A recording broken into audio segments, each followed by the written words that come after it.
En el panel anterior, donde habías estado, Nerio, también, cada uno de los que hablaban decía, bueno, cada uno que habla, ¿qué tengo más para agregar?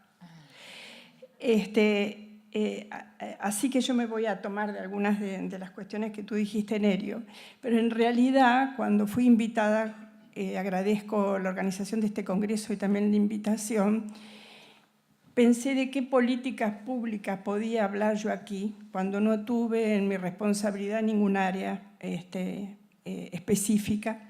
Cuando fui legisladora, la mayor parte de mi vida política con cargo, fui 10 años además legisladora local en la ciudad de Buenos Aires.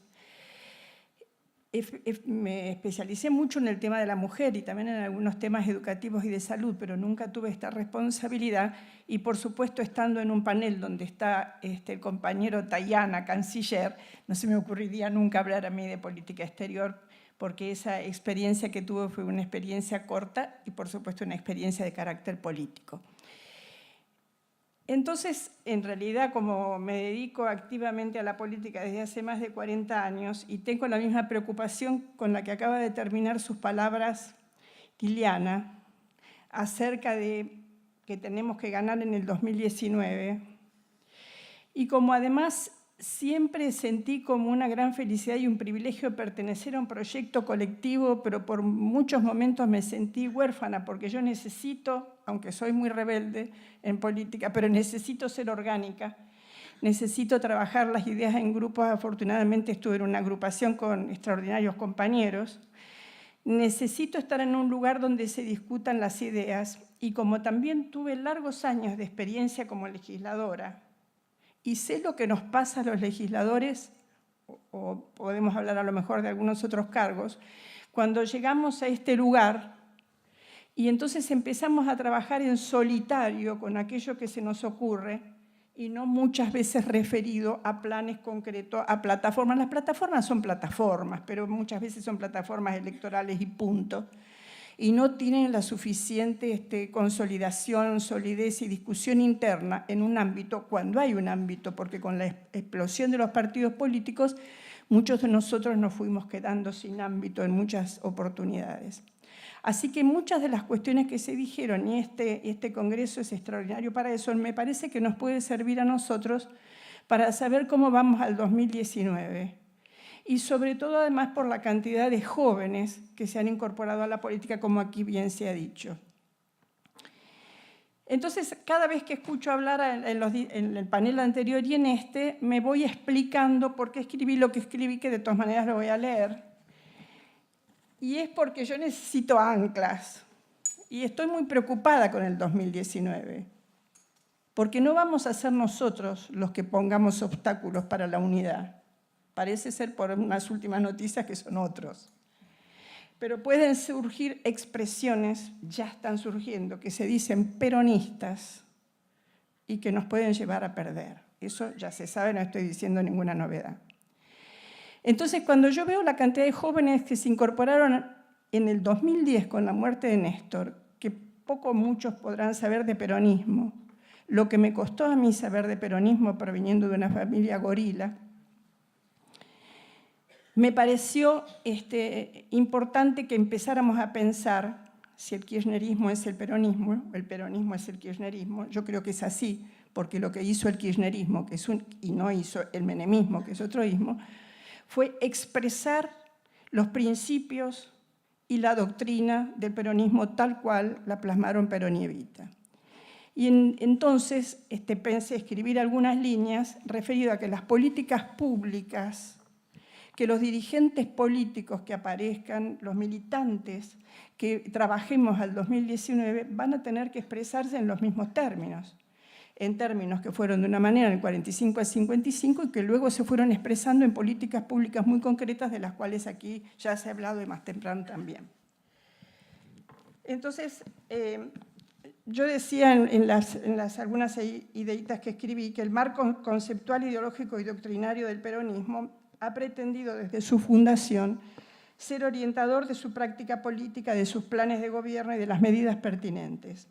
Sin embargo, luego de los primeros gobiernos justicialistas, la persecución de que fue objeto y la falta de coherencia doctrinaria y la manipulación de sus estructuras y emblemas en la década del 90 perjudicaron notablemente su consolidación como filosofía y como teoría política y su imbricación en el pueblo argentino como conciencia nacional consolidada.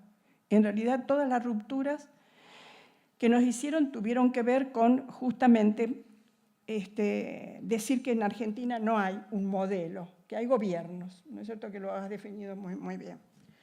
Por esas causalidades de la historia, este Congreso de Filosofía, que felicito, al igual que el nombre que lleva, se está desarrollando en forma muy oportuna y relevante intelectualmente, casi en simultáneo con un evento internacional de las ciencias sociales, del que aquí se ha hablado, de características masivas y de alto impacto por la presencia de liderazgos latinoamericanos.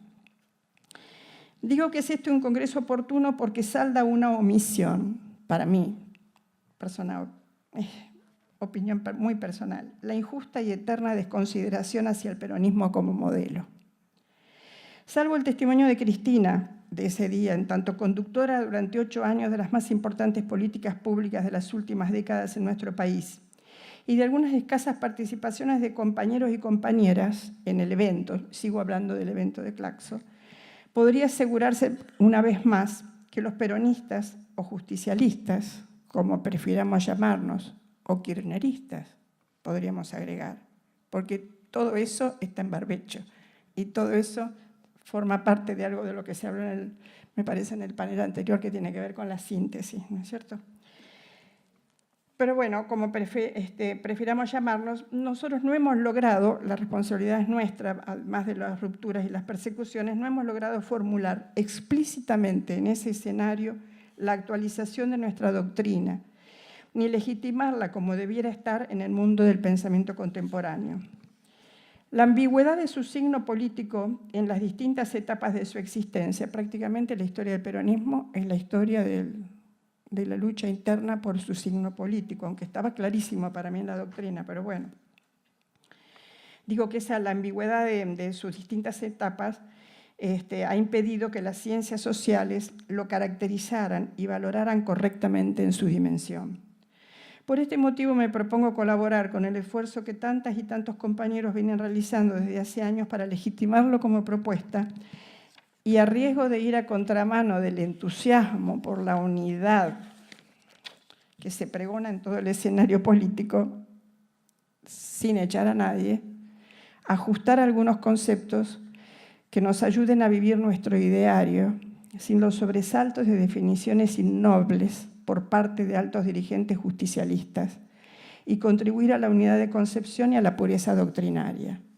Es más, deberíamos exigirle a dirigentes que se dicen justicialistas que expresen la doctrina y no lo contrario.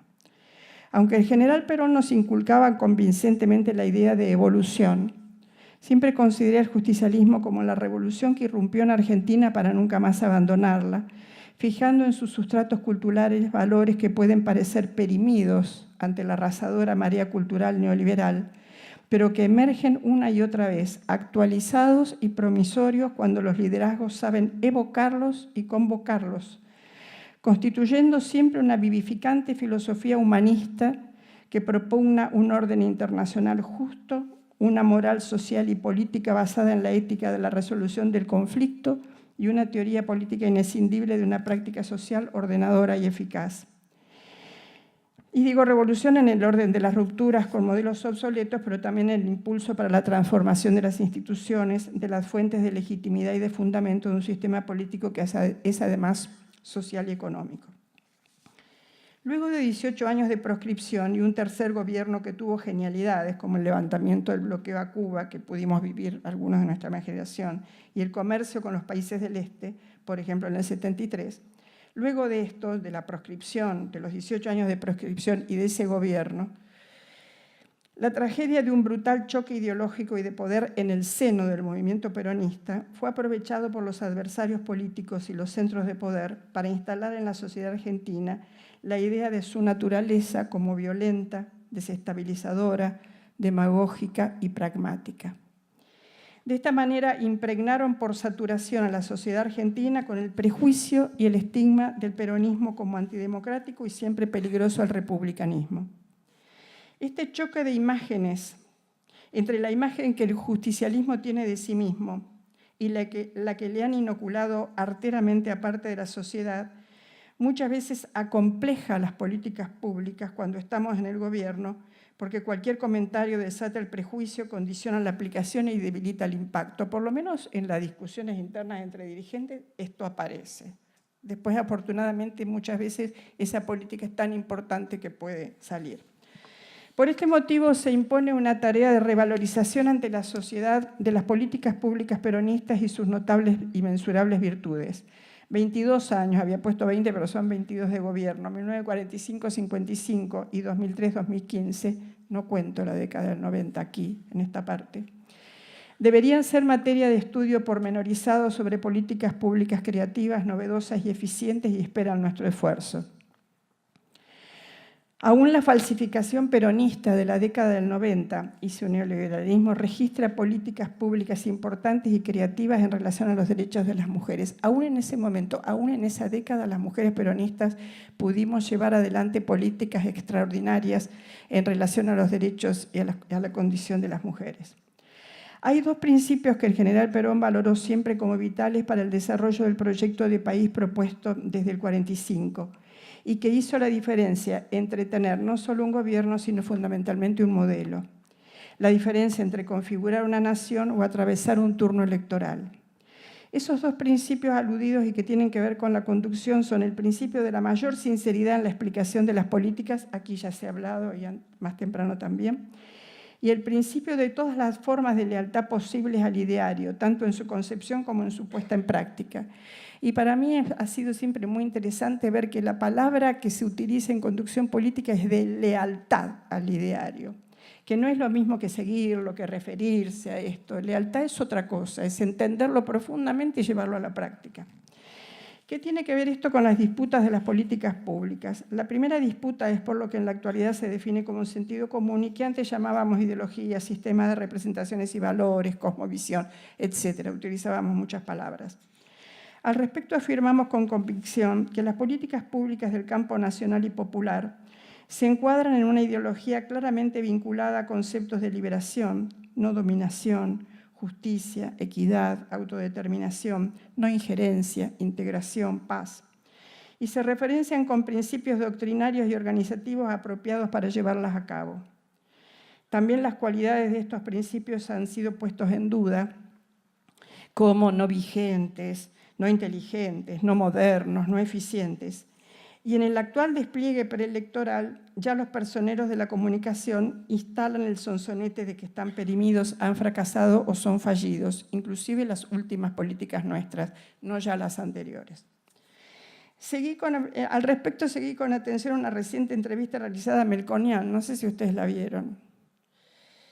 Para mí, mi sorpresa, él hizo un llamado vibrante a la sinceridad de los gobernantes, todo el tiempo en ese reportaje, a que no se puede seguir mintiéndole al pueblo, a la necesidad de aclarar con simpleza lo que se puede y no se puede, todo con un estilo directo, displicente, bastante cínico, con una dignidad bastante banal.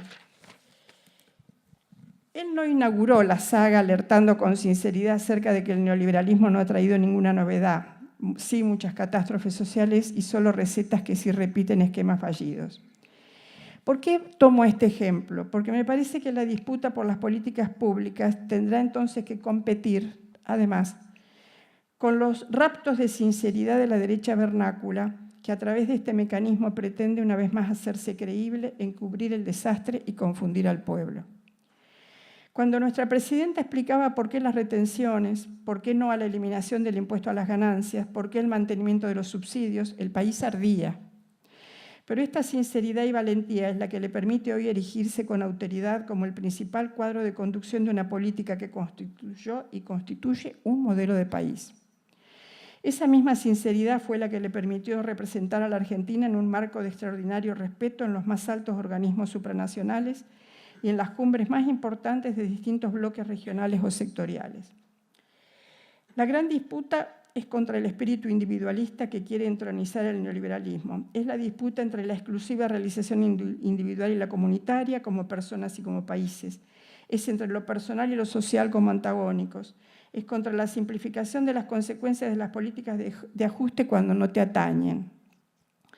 La gran disputa que se juega en las políticas públicas es por demostrar y verificar en cada caso y en cada coyuntura que constituyen la mejor medida en proporción de amparar a la mayor cantidad de población posible. La misma matriz individualista se alienta en la política exterior de la nación, igual no me voy a meter en ello. Por ello es imperioso llegar a toda la población con el mensaje de la necesaria integración de América Latina y el Caribe para poder enfrentar el saqueo de nuestros recursos naturales y de nuestra riqueza y crecimiento a través del endeudamiento innecesario y fraudulento que estamos viviendo. Es la misma matriz que no duda en regalarle la ciencia a los países desarrollados y los científicos a sus megalaboratorios. ¿Cuál es el obstáculo para que estos conceptos, estas definiciones, estas explicaciones, hablaste mucho de la subjetividad, no sean comprendidas por el pueblo? O tal vez sí las comprende, pienso por momentos, solo que le habían prometido mantener las buenas políticas y corregir las mejorables y se dejaron engañar. Quiere decir que aceptan nuestras políticas públicas anteriores. Quiere decir que está bueno volver a hablar de ellas como reseñe permanentemente Cristina. No parece que el pueblo argentino haya abandonado la defensa de Malvinas. No parece que el pueblo argentino crea que nuestro mal es la extensión por más que Macri haya reeditado aquella cipayada. No parece que crea que es bueno tener bases extranjeras en nuestro territorio. No parece que los 2 años de una activa y permanente política cultural revisionista no haya dejado huellas en la conciencia colectiva. Todas estas disputas son cruciales, tienen que ver con el concepto más amplio de soberanía que concibimos como territorial, soberanía territorial, económica, energética, alimentaria, científica, sanitaria, educativa, financiera. Por otro lado, la gran batalla será nuevamente la de la política de medios. No parece, hablaste de eso y sos la especialista aquí, pero yo diría que no parece que el pueblo mayoritariamente se sienta satisfecho con el retroceso de la política comunicacional, sin fútbol. Agobiante de mentiras que se notan, y mucho. Cara, no todo el mundo puede pagar o colgarse del cable o tener internet. La disputa por esta política pública sigue siendo feroz. Y aquí también voy a un ejemplo de lo que me parece que va a ser tremendo en el 2019. Fue un reportaje radial que le hicieron a Alberto Fernández, se lo hizo Tenenbaum y otro periodista que está con él. Un apriete sin anestesia acerca de si se repetirá una herejía totalitaria como fue la Ley de Servicios Audiovisuales y el tema papel prensa, nos confirma que la defensa de determinadas políticas públicas de nuestro gobierno requerirá valentía, inteligencia, análisis de resultados y propuestas actualizadas. Mírenla, yo creo que Alberto estuvo bien, pero creo que tenemos que reforzar, que pensar mucho, cómo hacer para contraatacar nosotros en estos que van a ser núcleos centrales del ataque a nosotros, en aquello que yo decía al principio, el peronismo es antidemocrático, desestabilizador, la libertad, bla, bla. Bueno, lo que no me parece adecuado ni útil es recular. Y uso la palabra recular porque está en el diccionario y me parece muy elocuente a mí. Me gusta y está permitida. Acontecimientos enormes de la historia demuestran que rendirse no es el mejor camino. Más bien el mejor camino es decir la verdad, explicar, persuadir, sumar más aliados, más apoyo y corregir lo corregible. Para que se logren resultados y transformaciones en la vida de las personas, en las estructuras del Estado que deben llevarlas adelante, para que se incorporen definitivamente en la cultura popular, en los hábitos, en la organización social, en el imaginario de un Estado que funcione, que no esté colonizado, que no sea hostil, las políticas públicas deberían tener la continuidad que el actual gobierno se empecinó en aniquilar y también los distintos cambios de los ciclos políticos en Argentina. No hubo una política que se mantuviera por más de algunos años. Tendremos que proponer a la sociedad pactos de denuncia de aquellas políticas que se eliminen arbitrariamente. Esto nos obliga a una disputa por el papel del Estado, por la defensa del tamaño del Estado y su despliegue nacional, provincial y local, un Estado cerca de las personas, de sus necesidades y carencias o de sus tramitaciones habituales normales. Casi todos los programas que habían servido para extender redes de beneficio, cuidado, acompañamiento en cuestiones y conflictos graves del entramado social, fueron prolijamente eliminados esos programas y reemplazados en algunos casos por prebendas peores a las que denunciaban. Yo acá me hice unas anotaciones porque yo debería haber hablado un poco de la política referida a los derechos de la mujer. En nuestro gobierno hizo mucho, llevó adelante muchas de estas políticas y también pudimos trabajar algunas que habían sido leyes también de nuestro gobierno, iniciativas anteriores de las mujeres peronistas y de otros partidos, como las de salud reproductiva, educación sexual integral, etcétera, pero que nuestro gobierno aplicó con toda la potencia que cada uno de los ministerios tuvo en ese momento. Y ahora, que vamos a tener que recuperarlas porque también están diezmadas esas políticas, además de saldar otros temas que están pendientes y veremos el momento oportuno de hacerlo, yo creo que nosotros nos debemos, en relación, fue muy importante muchas de las cuestiones que dijiste en relación a la subjetividad, etcétera, es porque nosotros fuimos aplicando muchas medidas, pero no sé si después las auditamos. Y hay medidas, que yo estoy caminando los barrios ahora con un tema de peronismo y feminismo que llevamos adelante desde el Instituto Patria, cómo ha impactado la AUH. Impactos positivos e impactos negativos, interesantes de considerar, porque esa AUH lo que hizo fue transformar un poco la situación de la mujer en relación a su propia libertad, a su propia relación personal, y esto ha producido impactos que si después nosotros no los trabajamos, han sido terribles, inclusive el robo del documento a mujeres para cobrarlo a algún varón, la propiedad de la casa, etcétera, y muchas otras cuestiones vinculadas también a la violencia. Pero estos son ejemplos. Yo lo que creo es que cuando llevamos adelante políticas públicas de tal dimensión y de tal impacto, tenemos que estar muy acostumbrados a ir haciendo la auditoría permanente de cómo le resulta a la vida de la gente. Y yo acompaño en lo que pudiera ayudar este pedido que hiciste, que así como Goyan lo está trabajando en salud, nosotros lo hiciéramos en relación, a lo mejor se está haciendo y yo no lo conozco, en relación a las políticas sociales. Porque creo que las políticas sociales van a tener que tener un reflector especial para que no nos pase lo mismo que hoy contaba en relación a la política de Dilma, que se contaba hoy de la encuesta que se realizó en Brasil, sino en nuestro propio país, que personas que fueron beneficiadas por las políticas sociales han votado a este gobierno. Y como para nosotros las políticas sociales no son prebendas y no son para comprar el voto, sino para modificar la vida y la conciencia de las personas, le vamos a poner un reflector, creo yo, muy especial para que por lo menos esas personas sepan cuando eligen lo que están eligiendo, por lo menos hayan llegado a tener esa autonomía.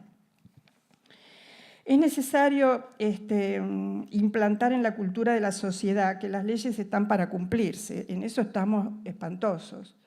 Yo lo digo porque como diputada nacional, te habrá pasado, Liliana, y como legisladora local, hicimos muchas leyes, trabajamos. Y yo cuando trato de hacerle el seguimiento a las leyes veo que no se cumplen. Por ejemplo, ligadura tubaria y vasectomía, resulta que hay hospitales que no estabas todavía, pero nos costó muchísimo la ley misma, hay hospitales en que directamente dice que no las realizan, u otras, muchísimas otras políticas. Esto en lo que me atañen algunas, pero hay muchas más, de transporte, etc. Entonces, es necesario implantar en la cultura de la sociedad que las leyes están para cumplirse. Esto es difícil por ahora, cuando las más altas autoridades del país constituyen el peor ejemplo al respecto. Y no solo que vulneran las leyes, también la Constitución, y en esto es notable lo de Malvinas, por ejemplo. El esquema de vaciamiento axiológico y de lavado de cerebro por repetición de los medios ha contribuido a una anomia social importante y a una descomposición inusitada. Dependerá de la repetición de nuestros mensajes y de la coherencia de nuestra vida conseguir el respeto a la ley para garantizar políticas públicas que atraviesen los gobiernos y se mantengan por ciclos que consoliden su incorporación a la subjetividad del pueblo, a su cultura, a sus costumbres, y que muy fácilmente para ellos sea exigible el cumplimiento de los efectores que tengan cerca. En este punto, la política de seguridad, que es otro núcleo que va a ser grave en el debate, nos van a llevar a nosotros a la mano dura.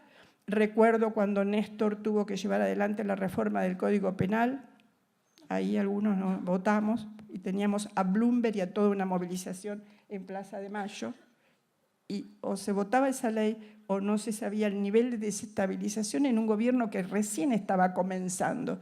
Y esos dilemas de la política son difíciles. muy difíciles. Entonces el tema de la seguridad es un tema que va a tener que ser trabajado por todos nosotros y la dirigencia política para enfrentar el 2019. La política de seguridad que podamos llevar adelante será decisiva para recuperar la confianza social sin alterar el Estado de Derecho. Y tal vez nunca más poner a Arslañán, sacar a Arslañán. Por poner un ejemplo, no tengo siquiera opinión acerca de qué hubiera habido que hacer, pero me parece que en ese tema nosotros debemos escoger un camino y tener continuidad. Nuestra responsabilidad como nación es grande. Acá viene una parte, es una de las cosas que más vergüenza me da, y seguramente, Jorge, vos me vas a entender. Cuando pienso en Cristina en el exterior, en los discursos de Cristina, que además el Instituto Patria va a publicar prontamente un libro con los discursos. En sus discursos, en el acompañamiento que recibimos en el exterior, y ver esta política, digamos, que en 2 años, ¿a dónde llevaron esta política? Yo siento una profunda vergüenza. Nuestra responsabilidad como nación es grande. Al llegar a Cuba en calidad de embajadora, fue revelador para mí, que es el único país en que estuve por allí, tiene otros testimonios, un comentario que se me hiciera, y me hicieran los diplomáticos, cubanos y otros, acerca de que Argentina y los argentinos no nos damos cuenta de la importancia que tenemos como país. Nosotros no nos damos cuenta. Es verdaderamente paradojal y extraño que, así como tenemos cierto rasgo de superioridad chauvinista, a la vez no dimensionemos nuestra importancia para el sistema de relaciones latinoamericanas, que no nos demos cuenta de cómo nos ven. Antes de ayer, fue en un panel del encuentro de Claxo, un participante cubano, experto del CELA, el Sistema Económico Latinoamericano, fue experto durante 10 años, contó que los países del Caribe, aún las más pequeñas islas, señalaban y valoraban la actitud de Argentina en materia de cooperación como el único país más abierto, solidario y considerado de América del Sur. Será una tarea ímproba recuperar el prestigio ante el conjunto de países, creo que fueron muchísimos, más de 100, 160, no recuerdo, que nos acompañaron en Naciones Unidas en la resolución para la protección en el tratamiento de las deudas soberanas, política alentada por nuestro país y que lograra un respaldo extraordinario y se convirtiera en un antecedente histórico referido al desafío que impone al mundo la financiarización mundial. En este sentido, acá yo sé que voy a entrar en que a lo mejor no es conveniente para un congreso, pero como me dedico a la política y no soy una académica, me autorizan a decirlo. En este sentido, las despectivas declaraciones del senador Pichetto sobre las políticas de los países pobres no expresan la doctrina justicialista, no nos ennoblecen ni son merecidas por tantos países que nos acompañaron en nuestros avatares económico-financieros o en nuestros reclamos por Malvinas. Para el peronismo no hay países pequeños en términos de respeto internacional y la disputa por esta política pública debe ser central, creativa, decidida, y estoy segura que la línea que marcará Jorge será extraordinaria. Ahora mismo, mientras escribo estas líneas, parece que la disputa por las políticas públicas deberá darse primero con algunos que se están arrogando, o sea que primero me parece que vamos a tener que discutir adentro las políticas públicas para salir a discutirlas. Sobre todo porque algunos se están arrogando la renovación del peronismo y utilizaron la palabra renovación. A mí directamente me explotó la cabeza. Y la renovación del peronismo se arrogan para ellos y la autoridad política para impugnar a Cristina luego de haber garantizado en el Parlamento la tragedia económica, social y política actual. Puede ser un buen punto de partida para que se aclare finalmente quiénes somos los peronistas kirchneristas o el kirchnerismo como fase superior del peronismo, ¿por qué no? Pero que lleva todo el peronismo, sus emblemas, sus banderas, sus principios, su doctrina. Se puede pensar de distintas maneras, pero no en nombre de una doctrina absolutamente clara. No será la primera vez que me pregunten si tengo el peronómetro. Cada vez que digo esto me dicen esto. Y no será la última vez que conteste que llevo siempre conmigo las definiciones de Perón y de Evita, que constituyen la medida de la liberación y la justicia en la vida nacional y que después llevaron adelante durante 12 años Néstor y Cristina. Gracias.